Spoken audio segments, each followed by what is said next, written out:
Assalamualaikum warahmatullahi wabarakatuh.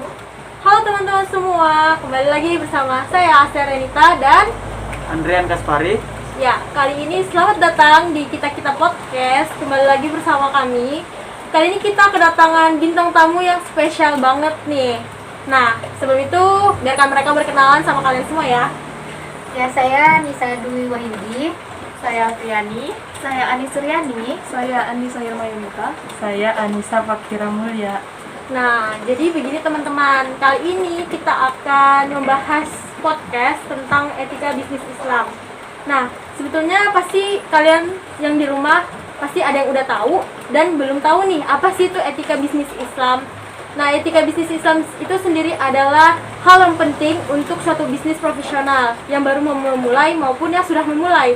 Nah, etika bisnis ini sendiri adalah struktur yang berdiri sendiri yang sangat penting untuk adanya pembisnis kita nih. Yang kita tahu juga di Indonesia ini ekonominya cukup tinggi kan, tindak perilaku ekonominya. Nah, dianjurkan untuk kita itu berdiri pada hukum as-sunnah dan juga Al-Quran, yaitu hukum Islam. Nah, kali ini kita akan membahas yang lebih terperinci ya, Adrian? Ya. Kali ini kita akan membahas yang lebih menyudut lagi, yaitu etika bisnis Islam dalam hubungan perusahaan dengan pelaku bisnis, yaitu pesaing lainnya. Nah, dalam hubungan perusahaan dengan pelaku bisnis lainnya harus memiliki komunikasi, karena komunikasi yang terbuka antara perusahaan dengan perusahaan lain dapat menjaga ritme kerja sama dalam kondisi produktif dan efektif. Dalam hal ini juga bermanfaat bagi perusahaan masing-masing untuk mengetahui bagian-bagian dari produknya yang sudah tidak layak pakai, sistem bagi perusahaan masing-masing, layanan, teknologi dan lain-lainnya. Segera memerlukan perbaikan atau meningkatkan produsen barang-barangnya itu harus ditingkatkan. Salah satu teknik komunikasi yang baik untuk diterapkan adalah manajemen by working around, atau yang disebut dengan MBWA. Apa tuh MBWA? Yaitu manajemen by working around, yaitu kunjungan para manajer atau pimpinan ke perusahaan masing-masing, baik untuk dijadwalkan atau tidak, supaya mengetahui secara rinci masalah dalam perusahaan. Barang-barang yang tidak layak pakai harus dicek setiap saatnya. Berarti MBWA ini lebih menerapkan tentang manajemen yang selalu memantau perusahaan agar lebih baik lagi. Nah, itu bagus. Oke, langsung kita lanjutkan aja mungkin ke pertanyaan kita ya, karena ada beberapa pertanyaan yang ingin kami tanyakan ke kalian semua. Nah, pertama itu bagaimana sih hubungan antara perusahaan dengan pelaku bisnisnya? Ini saya akan menjawab pertanyaan itu. Semua perusahaan melakukan distribusi. Saluran distribusi adalah saluran yang digunakan oleh produsen untuk menyalurkan barang dan produsen ke konsumen lainnya. Jadi kita tuh harus memastikan bahwa mereka itu akan membuat keuntungan yang adil dan tidak mengambil keuntungan berdasarkan bagian kekuasaan yang lebih besar. Transaksi bohar antara perusahaan dan pemasoknya juga dilarang dalam Islam. Jadi selain itu, pedagang juga dilarang campur tangan dalam sistem pasar bebas melalui suatu untuk perantara tertentu. Perantara macam ini mungkin akan menyebabkan terjadi inflasi harga. Misalnya seseorang petani yang pergi ke sebuah pasar di kota untuk menjual beberapa hasil pertaniannya, kemudian seorang penduduk di kota tersebut mendekatinya dan menyarankan bahwa hasil pertaniannya sebaiknya dititipkan kepadanya untuk sementara waktu sampai harganya naik. Jika petani campur tangan dengan sang penduduk kota, maka masyarakat akan dapat membelinya dengan harga yang cukup rendah. Dan masyarakat maupun sang petani tersebut akan mendapatkan keuntungan. Namun ketika sang penduduk kota menyimpan hasil pertanian tersebut sampai harganya naik dan kemudian menjualnya, maka masyarakat harus membayar lebih besar, lebih mahal gitu. Dan sang perantara tersebut mendapatkan keuntungan yang lebih daripada itu. Oh, berarti ini soal antara penimbun ya. Kalau Iya, sekarang iya. kita sering sebut tuh penimbun kayak gitu tuh sebenarnya tidak boleh ya. Harus langsung dari tangan pertama dengan tangan kedua. Tidak boleh ada perantara-perantara lain karena itu harganya akan melonjak jauh lebih tinggi. Dari harga yang pertama ini. Iya. Itulah hubungan perusahaan dengan pelaku bisnisnya, teman-teman. Itu tuh sangat erat sekali. Kemudian ada pertanyaan lagi, Rian? Silakan. Bagaimana tanggung jawab sosial perusahaan terhadap pelaku bisnis lainnya? Ya, jadi sebelum itu kita harus tahu ya pelaku bisnis itu siapa aja.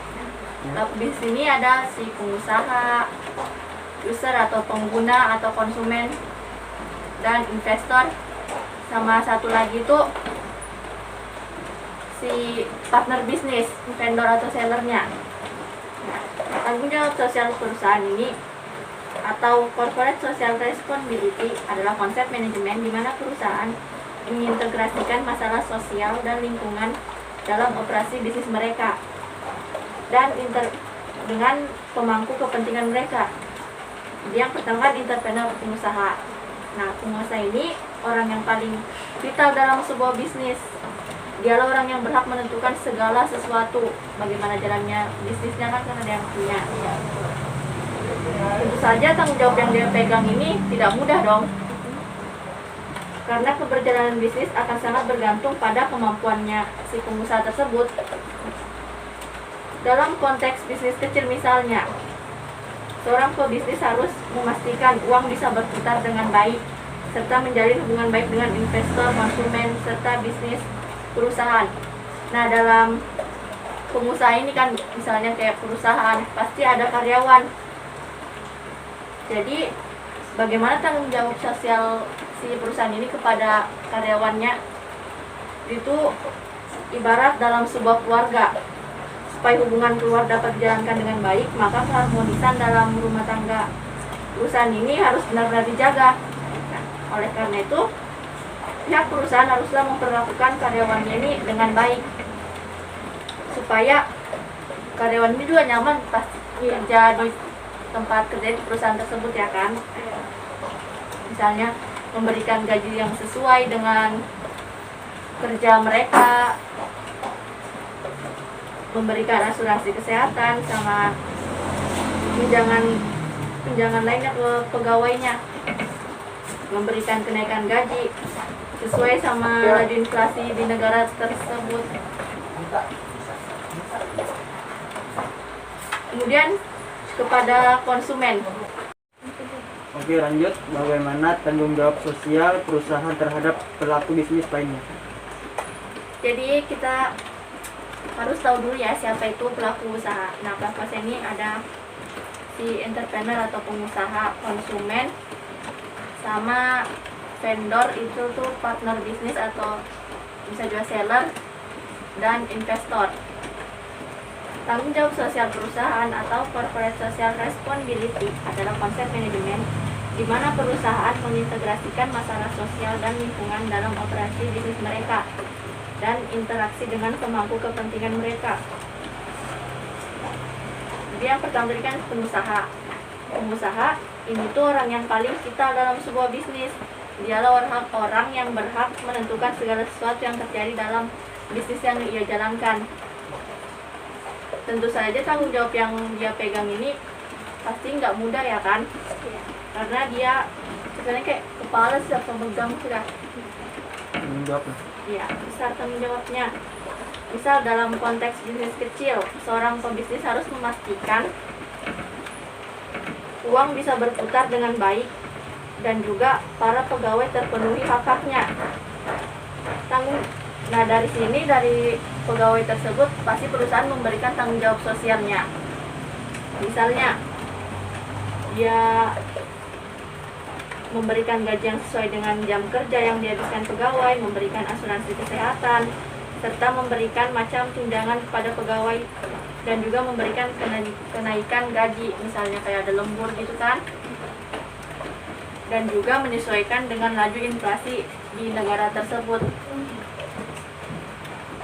Kemudian untuk konsumen, tidak ada bisnis yang sustain atau berkelanjutan tanpa adanya konsumen ini, karena konsumen ini dikatakan sebagai raja kan.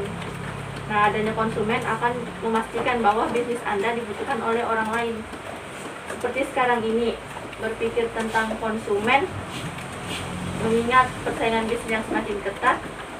Apabila sebuah perusahaan ingin sukses menjual produknya, maka mereka harus memikat hati para konsumen ini. Kan dia ada caranya sendiri untuk menarik minat pelanggan, misalnya kayak gitu. Hal tersebut bisa dilakukan perusahaan misalnya dengan cara memberikan harga yang sesuai dengan kualitas barang yang dia jual, produk yang dijual dijamin sehat juga, tidak memberikan efek negatif bagi kesehatan konsumen, memberikan diskon dan garansi kepada produk yang dijual. Kemudian kepada investor, sebenarnya investor ini tuh bukan sesuatu yang wajib sih dalam bisnis. Dia itu hanya pemegang modal biar kita memerlukan untuk mewujudkan sebuah ide bisnis si pengusaha. Dia ini kayak cuman pembantu, kayak penyuplai dana gitu ya kan, Penyuntik dana. ya itu. Tapi jika kita merasa bahwa bisnis ini sangat potensial dan belum cukup modal untuk memulainya, nah dari inilah investor bisa diambil. Kalau sebenarnya Anda juga perlu ada dana sendiri ya kan, ngapain buat Ya, ambil ngapain? investor ya. Karena kan itu pasti bagi dua dong hasilnya ya. Kan kalau bisa dana sendiri ya jalankan tidak? aja, dana saja dulu. Iya, betul sekali. Kemudian partner bisnis, supplier atau vendor. Ini jika menjadi seorang manusia saja kita tidak bisa hidup sendiri. Seperti itulah pengusaha, dia tuh nggak bisa berjalan tanpa adanya teman bisnis mereka. Pasti dia sebesar apapun perusahaan tersebut pasti memerlukan juga bantuan. ya. Jika perusahaan bergerak dalam bidang jasa, maka vendor serta supplier dan layanan yang kita berikan itulah mitra bisnis kita. Memiliki mitra bisnis yang baik adalah suatu keharusan, karena secara tidak langsung partner bisa mempengaruhi perusahaan Anda, mulai dari kualitas produk atau layanan, kesehatan cash flow perusahaan, hingga citra nama bisnis yang ada di masyarakat. Oleh karenanya, pintar-pintarlah kita untuk memilih siapa sih yang mau kita jadikan rekan bisnis, supaya bagus juga jalan untuk kedepannya. Sama-sama enak ya. Ya. Yang terakhir ada tanggung jawab sosial kepada, misalnya kepada komunitas, ada juga komunitas ya kan. Tanggung jawab sosial ini dapat dilakukan dengan cara memberikan corporate social responsibility, seperti memberikan bantuan seperti sarana prasarana untuk pendidikan, kesehatan, infrastruktur, wadah usaha atau hal lain yang dibutuhkan oleh masyarakat. Manfaat etika bisnis dan tanggung jawab sosial bagi perusahaan tentu saja banyak, seperti memberikan citra positif dan nilai lebih bagi perusahaan, mengurangi biaya akibat dicegahnya kemungkinan terjadinya fiksi baik internal maupun eksternal perusahaan. Mungkin itu saja yang bisa saya jawab dulu. Selebihnya bisa lanjut lagi. Iya. Nah, tadi kan sudah dijelaskan tentang tanggung jawab sosialnya nih teman-teman. Pasti kita semua penasaran kan, gimana sih tanggung jawabnya sebuah perusahaan dengan para pekerjanya? Karena kalau dilihat dari tanggung jawab sosialnya saja udah wah terperinci banget dan bertanggung jawab sekali. Ya, jadi kali ini kita mau tanya nih, bagaimana sih hubungannya perusahaan dengan bekerja, begitupun dengan sebaliknya, hubungan pekerja dengan perusahaan. Itu seperti apa ya? Oke, jadi pembahasan yang pertama itu hubungan antara perusahaan dan pekerja. Jadi hubungan antara keduanya ini dapat kita lihat dari perusahaan yang mengambil keputusan perekrutan promosi bagi pekerjanya. Ya, jadi dalam mengambil keputusan ini, seorang manajer harus menilai kinerja seseorang terhadap orang lain dengan keadilan dan kejujuran, yang tidak lain adalah sebuah keharusan. Sebagaimana yang dianjurkan dalam Al-Quran pada Quran Surah An-Nisa ayat 58, yang artinya, sesungguhnya Allah menyuruh kamu menyampaikan amanat kepada yang berhak menerimanya, dan menyuruh kamu apabila menetapkan hukum supaya kamu menetapkan dengan adil. Sesungguhnya Allah memberi pengajaran yang sebaik-baiknya kepada kamu. Sesungguhnya Allah Maha mendengar lagi Maha melihat. Nah, selain itu, keadilan juga diterapkan oleh perusahaan dalam mengambil keputusan upah yang adil bagi pekerjanya. Penekanan ini dikonsepkan oleh Ibnu Taimiyah dalam karyanya yang disebut Al-Hisbah. Dalam konsep ini, upah yang adil itu mengacu pada nilai yang setara pada nilai kerja di pasar, yang tidak lain adalah upah yang setara. Nah, selain itu, keadilan juga dapat diterapkan oleh perusahaan dalam memberikan upah yang adil kepada pekerjanya. Penekanan terhadap upah yang adil ini dinyatakan oleh Ibnu Taimiyah dalam karyanya Al-Hisbah. Dalam konsep upah yang adil, Ibnu Taimiyah mengacu pada tingkat harga yang berlaku di pasar tenaga kerja, yang disebut istilah upah yang setara. Upah yang setara akan ditentukan oleh upah yang telah diketahui jika ada, yang dapat menjadi acuan bagi kedua belah pihak, seperti halnya dalam kasus jual atau sewa. Bagi kedua belah pihak, harga yang telah diketahui akan diberlakukan perusahaan sebagai harga yang setara. Selain itu, dalam upah yang adil, perusahaan harus menegakkan keadilan dan tanggung jawab kepada pekerjanya. Selain itu juga, perusahaan harus menetapkan keyakinan dalam menjalankan agamanya, pelaksanaan hak-hak pribadi terjamin, dan penegakan kebajikan tanpa ada penindasan maupun paksaan sedikitpun. Pembahasan yang kedua itu mengenai hubungan antara pekerja dengan perusahaannya.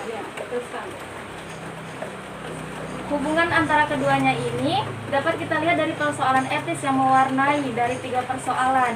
Yang pertama itu adalah kejujuran, yang kedua kerahasiaan, yang ketiga konsep konflik kepentingan. Dengan demikian, seseorang pekerja tidaklah boleh menggelapkan harta kekayaan perusahaan dan membocorkan rahasia perusahaan kepada pihak lain atau perusahaan lain.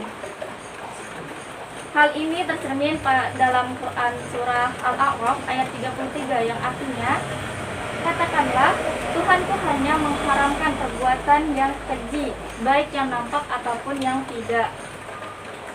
Dan perbuatan dosa melanggar hak manusia tanpa alasan yang benar, mengharamkan mempersekutukan Allah dengan sesuatu yang Allah tidak menurunkan hujjah untuk itu, dan mengharamkan mengada-ngadakan terhadap Allah apa yang tidak kamu ketahui. Contohnya itu kemana? Nah, contohnya nih, perbuatan yang keji. Misalnya nih, saya ini adalah seorang pekerja dari perusahaan PT ABC. Terus PT ABC ini mau melakukan meeting pada perusahaan BCD. Nah, saya ini melakukan pengkhianatan pada perusahaan ABC. Saya membocorkan rahasia apa yang akan dibahas pada meeting tersebut. Ya, cukup sekian dari saya, kurang lebihnya saya mohon maaf. Terima kasih.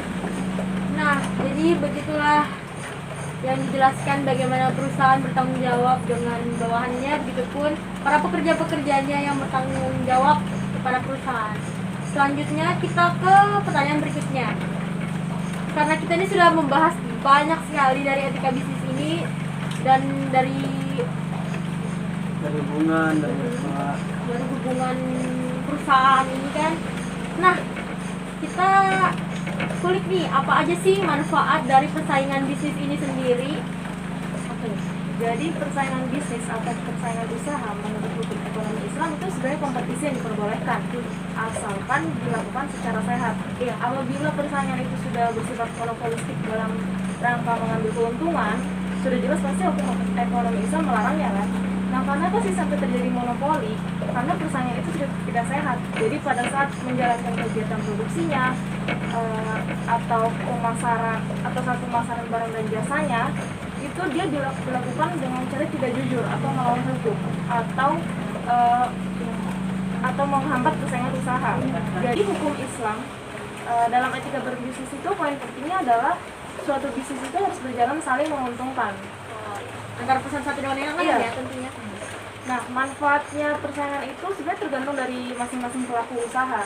Jadi ada persaingan yang ditentukan oleh pelakunya itu mengarah ke pencapaian target perusahaannya maupun pelaku usaha dalam memajukan usahanya.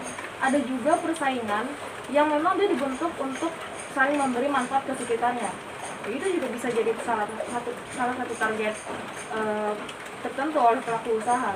Nah, karena poin penting yang dibahas di sini adalah persaingan dalam hukum Islam, maka fastabiqul khairat adalah yang utama atau berlomba-lomba dalam membuat kebajikan atau kebaikan.